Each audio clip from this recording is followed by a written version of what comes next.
Danny. It's good to see you again. Nice to see you.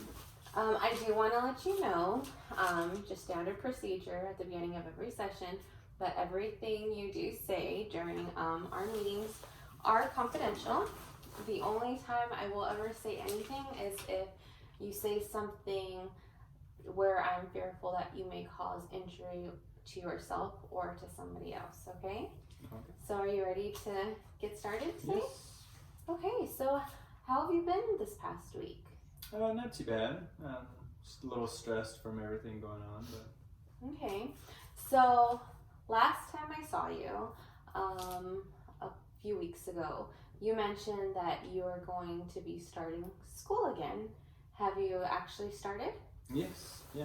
I do. Nice. And so, are you still working full time? Yeah, I'm working full time, doing part time artwork and spray painting, stuff like that. And then now adding school on top of that. Okay. And tell me a little bit more about your art. What do you do?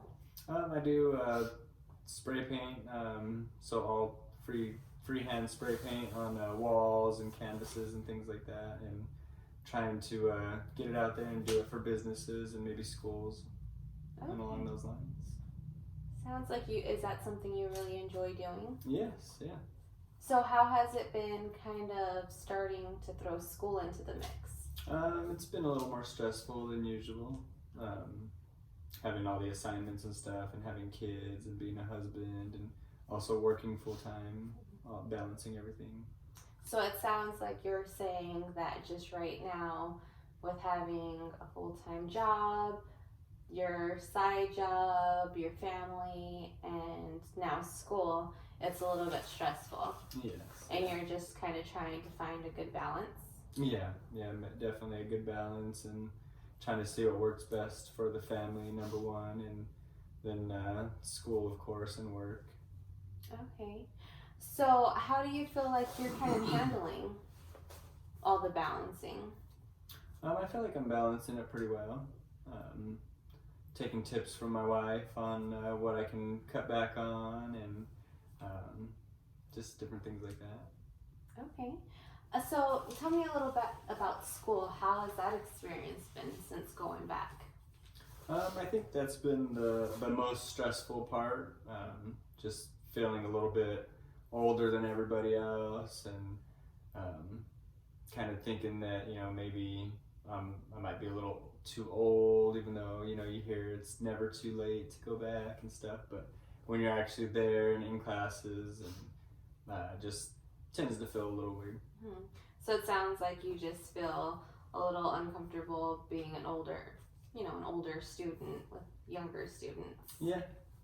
Doesn't affect me too bad, but it's still something that you think about. Okay.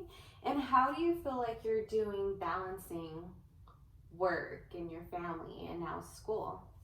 I feel like it's going pretty well. My wife says that I'm doing pretty good at all of it, between work, school, making sure I'm at work at all on time and not calling out or anything like that, and making sure I'm still staying on top of my tasks at work. So it sounds like you're pretty good at balancing. Yeah, I'm getting there. Okay. So, and how are you doing as far as actually like your assignments and just kind of completing everything and things like that with school? This is going pretty good. I did miss an assignment recently, so that was kind of stressful. Okay. And how did that make you feel when you were missing, like when you missed that assignment? It made me kind of feel like, should I drop out, or do I want to still continue this? Am I failing my family, my teachers? Do the teachers think that I'm just not taking it serious, or is there too much on my plate? Things like that. Okay, so it sounds like you're saying that because you did miss that assignment, that you did kind of consider like dropping out because you're already feeling like you're one of the older students, and then now you kind of are having trouble balancing everything, so that just kind of became a little overwhelming for you. Oh yeah, definitely overwhelming for sure. And is that what contributed to you feeling like maybe you should drop out? Oh yeah, definitely. Okay, so what we're going to do today is we're actually going to do an exercise, because to me it sounds like you could really benefit from some cognitive therapy. And what this does is this kind of helps not necessarily change your thoughts, but just kind of, change it to be a little bit more positive and kind of help you in guiding your thoughts. One thing that you did mention to me was that when you felt like you were going to fail that assignment, or when you didn't turn in that assignment, you thought, I should just drop out.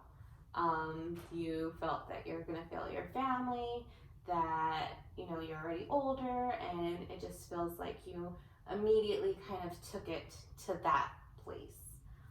So the exercise that I'm going to do with you today, it's called the 3 R's. So what this is everybody has active thoughts. We initially sometimes think things that may not be the most positive. So you can be driving down the street and in rush hour traffic, and as you're driving, somebody may cut you off and you instantly just have a thought to where you're like, this person is such a jerk, or you just instantly go to that kind of negative place. Mm-hmm. So this kind of helps you gather your thoughts and kind of work with them, and are aware of what your thoughts are, but kind of turn those thoughts into maybe a more positive thing. So there's 13 components or actions that people typically experience when they're, instantly thinking of something. So what those experiences are right here. A couple, and I'll just name a couple. One's assuming. One is should and must, which is, you have these expectations like you should be doing, or you must be doing this. There's also the fairy tale, where ideally in a perfect world, this is what you should be doing, and you kind of have these own expectations on yourself, which contribute to those negative thoughts. And there's also a catastrophic component to it. So a couple that I noticed when you were speaking to me about your experiences, one would be assuming. You're kind of assuming that, other students may be looking at you differently because you are a little bit older. You definitely had some positivity in there, saying that, it's never too late to go back, but you did kind of have some of that assuming in there. I also noticed a little bit of should and must, like, you should be having balance, you should be doing this, and that can add a lot of added pressure to you as well. And the last one I kind of noticed was catastrophic. Because you missed that one assignment, you almost just had this like catastrophic event of, okay, now I have to drop out because I missed this. So the 3R exercise is recording, replacing, and rationalizing. And I actually mentioned those out of order, but it's record, rationalize, and replace. So the exercise that I'm going to give you for the next couple of weeks is I'm going to give you a journal. And what we're going to have you do is, when you experience one of those thoughts, you're going to be aware of, okay, this thought doesn't make me feel good, or this may not be the most positive thought, and you're going to write it down. And you're going to have 3 columns. The first one's going to be record, the second will be rationalize, and then the last one will be replace.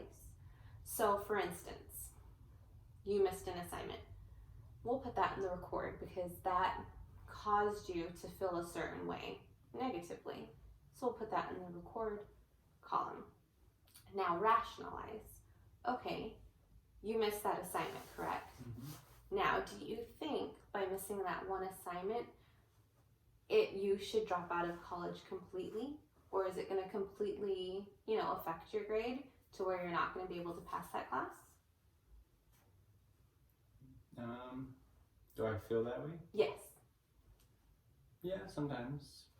Okay, now maybe in the rationalize, would that maybe be the time to have a conversation like with your professor, like, okay, this happened, maybe I can kind of go and speak with my professor?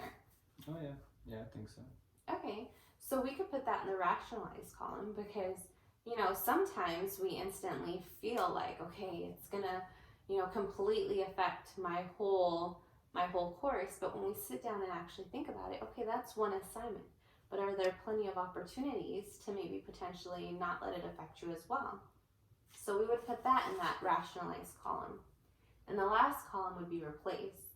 So that's where we would actually put kind of like our course of action and replace that thought. So for instance, instead of being like, okay, I'm going to drop out of college, based on what we would put in our rationalization column, you can go and replace that thought with, okay, maybe I can do something else to make this grade up, and put that positive thought in the replace column. Does that make sense? Oh yeah, yeah, I think so. Okay, so what we'll do is we'll kind of do this for the next couple weeks until we meet again. And then when we come back, we can actually talk about it.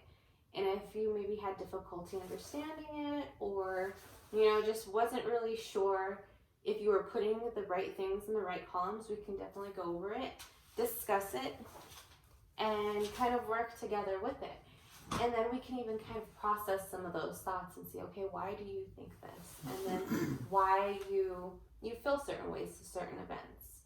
Do you think that's something that maybe you'd be interested in doing? Yeah, I think so. Okay, so what I'll have you do is I'll have you meet with front desk. We'll schedule an appointment for 2 weeks. That way, we can kind of keep on top of it and make sure that you're balanced. Because what it sounds like is that you really want to balance everything. And that's why you're here, and that way we can really work on that. Yeah. All right, well then I'll see you next week. Okay. Well, Thank you very much. Bye. Bye.